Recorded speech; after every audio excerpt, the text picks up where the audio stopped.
नमस्कार, स्वागत है आप सभी का पब्लिक टाइम्स में और मैं संध्या। चलिए जानते हैं बिहार की खास खबर को विस्तार से। प्रारंभिक शिक्षक के विभिन्न नियोजन इकाइयों में रिक्त 1045 पदों पर चयन के लिए तीसरे चरण की काउंसिलिंग में होगी।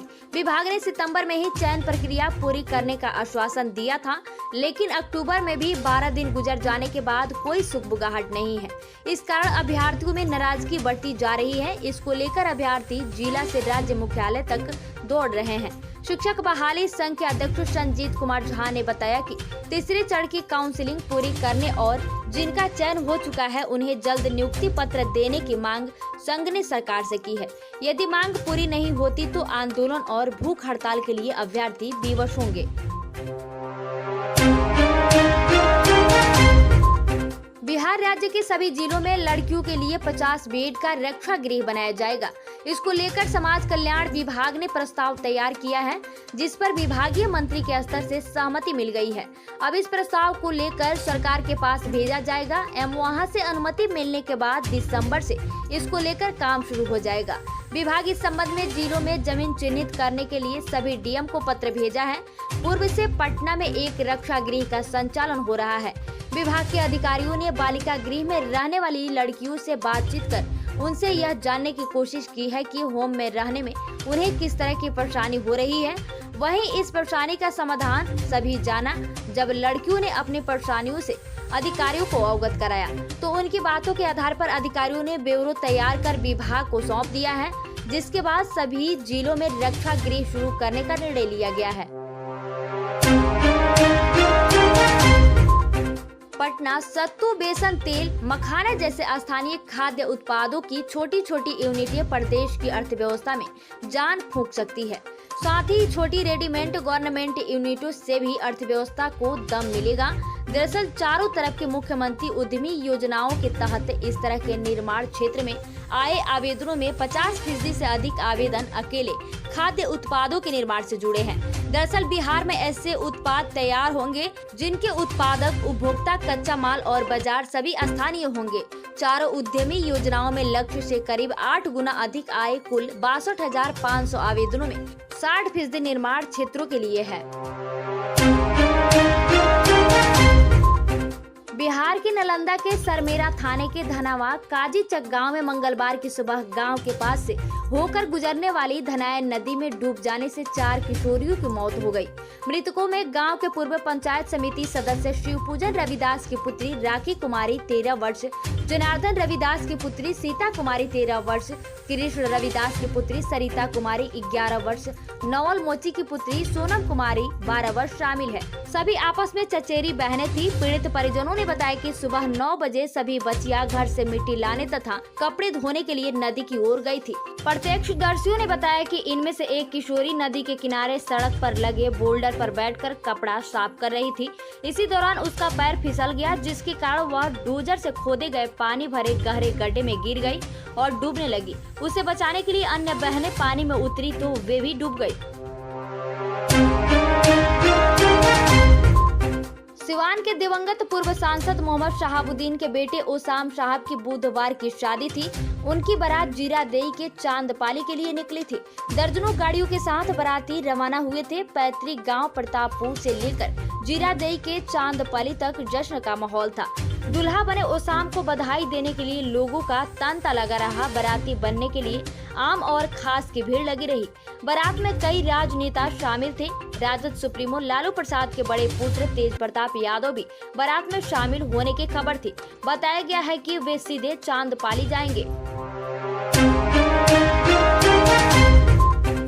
राज्य में कायम बिजली संकट को देखते हुए कंपनी ने रोटेशन प्लान पर अमल शुरू कर दिया है। कंपनी ने इंजीनियरों को कहा है कि वह प्राथमिकता के आधार पर बिजली आपूर्ति सुनिश्चित करें, लेकिन यह भी सुनिश्चित करें कि शहर के साथ ही ग्रामीण इलाकों में भी कम से कम 15 घंटे बिजली आपूर्ति हो। इसके लिए ग्रामीण फील्डर को क्रमवार तरीके से बिजली आपूर्ति करने के लिए कहा गया है। कंपनी अधिकारियों के अनुसार बिजली का मौजूदा संकट अभी लंबा खींचने का असर है। अगले कुछ दिनों तक इस संकट के कायम होते देख कंपनी ने इंजीनियरों को कहा है कि वह रोटेशन प्लान पर अमल रहे। कंपनी का रोटेशन प्लान पहले से ही तय है। इस संकट काल को देखते हुए कंपनी ने तय किया है कि सबसे पहले औद्योगिक परिक्षेत्र को जरूरत के अनुसार बिजली दी जाए ताकि राज्य के औद्योगिक उत्पादन पर कोई असर नहीं हो।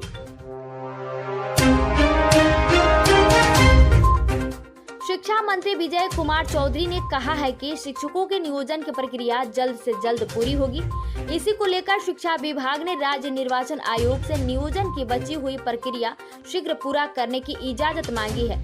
आयोग से अभी तक अनुमति नहीं मिलने के कारण प्रक्रिया आगे नहीं बढ़ पा रही है। अभी छठे चरण की नियोजन प्रक्रिया चल रही है। इसे इजाजत मिलते ही पूरा किया जाएगा। इसके बाद 7वें चरण की नियोजन प्रक्रिया प्रारंभ की जाएगी। मंत्री ने सभी वर्तमान एवं संभावित अभ्यर्थियों से अपील की है कि इस स्थिति को ध्यान में रखें और अनावश्यक किसी भ्रम का शिकार बनने से बचे। मंत्री ने कहा है कि पंचायत चुनाव के कारण अभी नियोजन की प्रक्रिया बाधित हुई है। BRA बिहार विश्वविद्यालय के पार्ट 1 में दाखिल छूट गया तो 3000 छात्र एक साथ बीमार पड़ गए। यह चौंकाने वाला मामला विश्वविद्यालय के UMIS के पास आया है। 3000 छात्रों ने आवेदन देकर कहा है कि एडमिशन के समय वह बीमार पड़ गए थे, इसलिए समय पर दाखिल नहीं ले सके, इसलिए उन्हें दाखिला का एक और मौका दिया जाए। UMIS coordinator professor Lalan Kumar Jha ने बताया कि इन छात्रों को तीसरी मेरिट लिस्ट में मौका दिया जाएगा। स्नातक पार्ट 1 में पहली मेरिट लिस्ट में दाखिले की अंतिम तारीख 20 सितंबर तक थी। पटना में अभी 3 प्रखंडों में पंचायत चुनाव हुआ है, पर 5 ऐसे प्रखंड हैं जहां नाम वापसी की समय सीमा समाप्त हो गई है। इन 8 प्रखंडों में 649 पंचायत प्रतिनिधि निर्विरोध निर्वाचित हुए हैं। इसमें सबसे अधिक 621 पंच हैं। इसके बाद 28 वार्ड सदस्य भी निर्विरोध निर्वाचित हुए हैं। निर्विरोध निर्वाचित होने वाले प्रतिनिधियों की सूची जारी कर दी गई है। पालीगंज, नौबतपुर और बिक्रम में पंचायत चुनाव संपन्न हो गया है, जबकि दुल्हिन बाजार, बिहटा, धनरूहा, खुसरूपुर और संपतचक में नाम वापसी की समय सीमा समाप्त हो गई है। इसलिए इन 8 प्रखंडों में निर्विरोध निर्वाचित होने वाले प्रतिनिधियों की सूची जारी कर दी गई है। कस्तूरबा गांधी आवासीय विद्यालय KGBV में गर्ल्स फर्स्ट योजना के तहत बेटियां सशक्त और सुरक्षित रहने की पढ़ाई करेंगी। सूबे के 165 KGBV में गर्ल्स फर्स्ट योजना के तहत इन बेटियों के लिए बिहार शिक्षा परियोजना की ओर से अलग किताब बनाई गई है।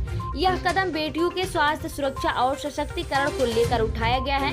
मुजफ्फरपुर समेत इन 33 जिले के DIO और DPO समग्र शिक्षा अभियान को इस संबंध में निर्देश दिया है।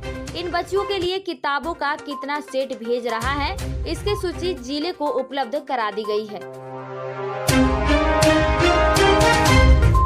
बिहार की बेटी ने नेपाल की सरकार में मंत्री बनकर सूबे का परचम लहराया।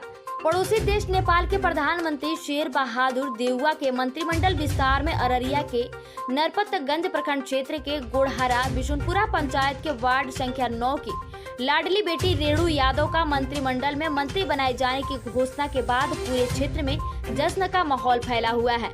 नेपाल मंत्रिमंडल के 12 कैबिनेट मंत्री में रेणु कुमारी यादव को यातायात एवं भौतिक पूर्वाधार विभाग का मंत्रालय सौंपा गया है।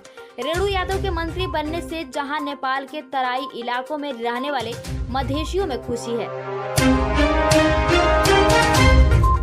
बिहार के मुंगेर में अष्टमी पूजा के दिन बड़ा हादसा हुआ। यहाँ गंगा नदी में नहाने के दौरान 3 बच्चों की पानी में डूबने से मौत हो गई। घटना मुफस्सिल थाना क्षेत्र के मैं तौफीर घाट की है। बताया जा रहा है कि 7 बच्चे गंगा में स्नान कर रहे थे। वो जहां स्नान कर रहे थे वहां पानी के तेज बहाव के कारण भंवर बन रहा था, जिसकी चपेट में 7 बच्चे आ गए और डूबने लगे। बच्चों की चीख पुकार सुनकर नदी किनारे स्नान कर रहे ग्रामीणों ने पानी में छलांग लगा दी और डूब रहे 4 बच्चों को बचाकर किनारे पर ले आए, लेकिन 3 बच्चे पानी के भंवर में फंसकर डूब गए। बिहार आतंकियों के लिए सेफ कॉरिडोर बन चुका है। इस बात पर मुहर दिल्ली में गिरफ्तार पाकिस्तान आतंकी अशरफ अली की गिरफ्तारी के बाद एक बार फिर से लगी है। पाकिस्तान आतंकी अशरफ अली ने दिल्ली क्राइम ब्रांच के समक्ष कई खुलासे किए हैं, मगर जिस खुलासे के बाद बिहार पुलिस में हड़कंप मचा है वो है बिहार से फर्जी आईडी बनाने में अशरफ का कामयाब होना। इस खुलासे के बाद बिहार पुलिस मुख्यालय में बैठे आला अधिकारी मौन है, तो पूर्व के आला पुलिस अधिकारी और सुरक्षा एजेंसी में कार्यरत रह चुके अधिकारी बिहार पुलिस पर कई सवाल खड़े कर रहे हैं।